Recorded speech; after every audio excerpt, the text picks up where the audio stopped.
नमस्कार दोस्तों। देश के कैपिटल न्यू दिल्ली में 18वीं G20 समिट का समापन समारोह 9 और 10 सितंबर को होने जा रहा है। तकरीबन 10 महीने चली इस समिट की प्रोसेस में कई आयोजनों की शुरुआत हुई और ये शुरुआत जम्मू कश्मीर से लेके देश के 28 राज्य, 8 केंद्र शासित प्रदेशों के 60 शहरों में इन प्रोग्रामों को आयोजित किया गया। पूरी दुनिया से आए मेहमानों ने भारत का ओर छोर देखा और कल्चर को समझा। जो G20 में शामिल 20 कंट्रियां हैं और भारत ने जिन कंट्रियों को इनवाइट किया है, उनके मिनिस्टर्स, सीनियर ऑफिशियल्स और सिविल सोसाइटी के मेंबर्स, जो कि आपस में जो भी इन लोगों के बीच में बातचीत हुई और जो भी कमिटमेंट हुई और अपनी-अपनी प्रायोरिटीज़ के बारे में बात हुई, उनको सामने रखा जाएगा। इस बार का G20 इसलिए भी इम्पोर्टेंट है क्योंकि कोविड-19 जो कि चाइना से शुरू हुआ था, उससे उभरने के लिए और अपनी अर्थव्यवस्थाओं को पटरी पे लाने के लिए सारे कोशिश कर ही रहे थे। तभी सामने आया उनके सामने एक और संकट, रसिया-यूक्रेन वॉर। जो कि अभी तक रुकने का नाम नहीं ले रहा है। जब यूनाइटेड नेशन जैसी ऑर्गेनाइजेशन के जो प्रमुख मेंबर्स हैं, उन्हीं के बीच में तकरार बनी हुई है। ऐसे में G20 जैसी ऑर्गेनाइजेशन से बहुत सारी आशाएँ बढ़ जाती हैं, जो कि 20 सबसे बड़ी इकोनॉमिक पावर कंट्रीज़ का संगठन है।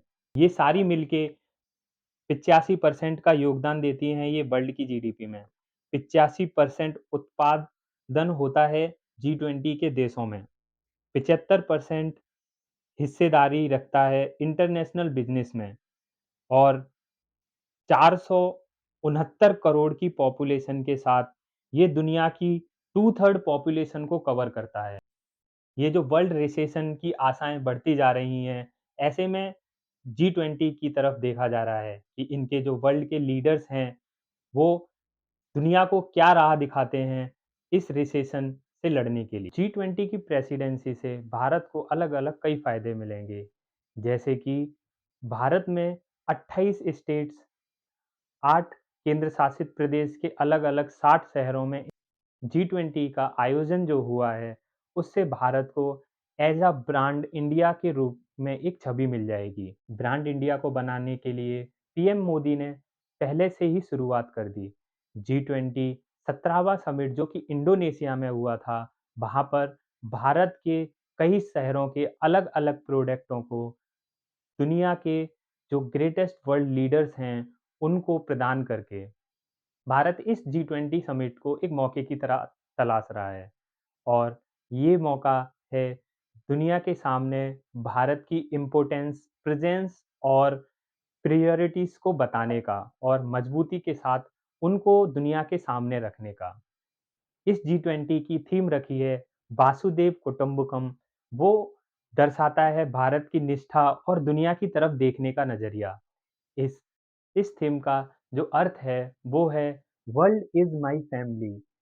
पूरी दुनिया ही मेरा परिवार है और ये दर्शाता है भारत की निष्ठा को दुनिया की तरफ देखने का नज़रिया कि हम दुनिया को किस रूप में देखते हैं।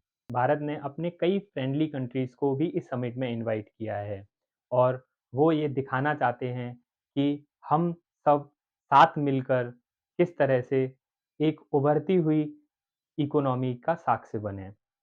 इसमें Bangladesh, Egypt, Mauritius, Netherlands, Nigeria, Oman, Singapore, Spain और यूएई है। भारत की प्रेज़ेंस और इम्पोर्टेंस को देखते हुए जय सिया राम। यूएई के जो प्रिंस हैं, उन्होंने एक देश में अलग ही माहौल बना दिया है।